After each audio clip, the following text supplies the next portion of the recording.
So we'll address that question. The question was, how do we adhere to discipline in our spiritual life?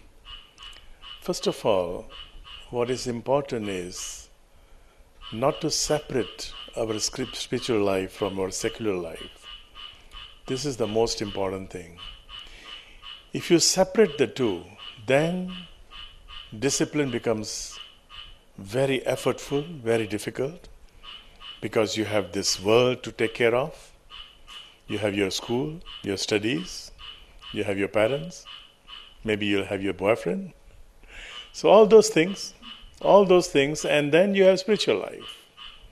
So many things to take care of. And therefore, discipline becomes very difficult. You have to adhere to so many disciplines, so many sets of discipline. There is a set of discipline that you have to adhere to in the school, in the college. Now you'll be in the college, in the university. There's a set of discipline you have to adhere to in your family, and then there is this set of discipline in your spiritual life. So there are so many sets, and this creates a lot of hard work. So first of all, let us drop this notion that spiritual life and secular life are two different things. You know, somebody was telling me, oh, this is my professional life. This is something to do with my profession. You know. Spiritually speaking, your profession cannot be separated from your spiritual life. There's a word in Sanskrit, Dharma, loosely translated as righteousness, as duty. But Dharma is something that makes you in line with the entire existence. Things or actions which make you in line with the entire existence. So therefore in Java, in Indonesia, in Bali also, we have what we call Ashtavrata. Ashtavrat, actually, from Sanskrit. Ashtavrata in Balinese or Javanese. There are 8 different things that you have to learn from.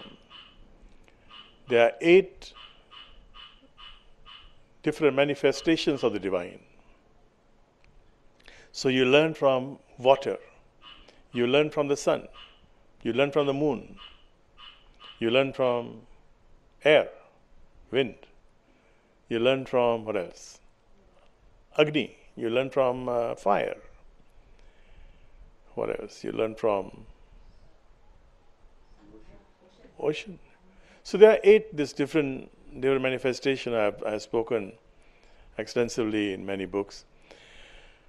So there are 8, and there are different sets of 8, but basically these 8 different phenomena of life. So you learn from them. Like, for instance, water. We have always heard that we have to learn from water go with the flow. But spirituality says, if you have to go against the tide, then you must also be ready to go against the tide. Life is not always about going with the flow. And therefore we have this, it's dark here now today. We have this Julelal. He is riding on Salmon. And Salmon is going against the tide. So you have to dare. If you have to go against the tide, you have to go against the tide. You can be very, very unpopular. People may not like you. But spirituality demands that if you have to go against the tide, you must be ready to go against the tide. So water has this lesson. And Agni, or fire, has the lesson of burning, cleansing all our blemishes. There is no such thing as sin. The Indonesian word dosa, translated as sin, is actually from Sanskrit word dosh. And as you know, you have been to Delhi, dosh is simply mistake. So sins are not sins, they are simply mistakes, which you can reverse those mistakes, you can correct those mistakes. There is no such thing as once you have sinned and then you go to hell for eternity. There's no such thing. So at the most, if you have made some mistakes, then you go to 3-star hotel after death, upon death. Otherwise, you go to 5-star. The difference is not much. It's just a matter of stars. So don't be so concerned about hell and heaven. We learn from all these things, and we are in line. When we are in line with these different aspects of nature, then we are following Dharma. And therefore, there is no difference, there is no segregation, there is no division between secular and spiritual life. You cannot say that, oh, this is my profession, so I work for a Don, I work for a mafia, but I've got nothing to do with mafia. It's just my profession. I'm just working, I just get paid, that's all. No. Dharma will say no. Dharma will say no. There is a beautiful story in Mahabharat. Most of you may have heard, Karna. Yeah? Karna is duty bound towards Kaurava. Kaurava is the wrong side, okay, the mistaken side. And Krishna comes to him and tells him that, look, you have to be on the side of righteousness. And Karna says, no, I'm duty bound to this side because they have given me everything and therefore I must support them. He was wrong. He was wrong. Because you cannot be duty bound to evil. You cannot be duty bound to a Don, to a mafia. You have to decide. Every time we have to decide. So this notion that you have been non-judgmental, yes, you have been non-judgmental, but you still have to have discretion. You have to decide which is the noble path and which is a wrong path. You have to choose between the two. You cannot, just because you don't want to be judgmental and then you can just follow any path. No. There are always choices in your life. So this is the thing about spirituality, that you don't divide.